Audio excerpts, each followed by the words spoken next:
Mentre fatica a spegnersi l'eco di una forte giornata di protesta, mentre l'Europa è incerta se salvare o meno l'Italia dalla bancarotta, la Fondazione Nord-Est, istituto di ricerca sociale degli industriali del Veneto, rinnova l'analisi sullo stato dell'economia della nostra regione. Ma se i numeri su crisi e produzione sono ormai noti a tutti, l'attenzione questa volta è su cifre altrettanto drammatiche che riguardano il presente e quindi il futuro dei giovani lavoratori.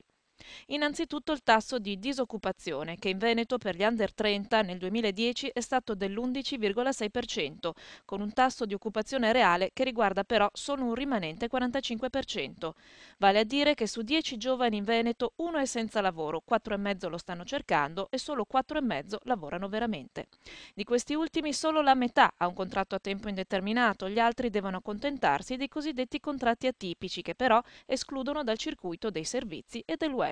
Per chi ha raggiunto l'agognata meta di un lavoro stabile, però, gli stipendi restano bassi, anche se si possiedono qualifiche di alto livello come una laurea specialistica, un pezzo di carta che a giudicare dalla retribuzione riconosciutagli dal mondo del lavoro vale sempre meno, soprattutto se si è usciti da Ca' Foscari, i cui laureati sono quelli peggio retribuiti, 1.058 euro in media al mese, o dall'Università di Padova, 1.062 euro al mese, mentre una laurea uscita dall'Università di Bolzano vale almeno 1.657 euro al mese.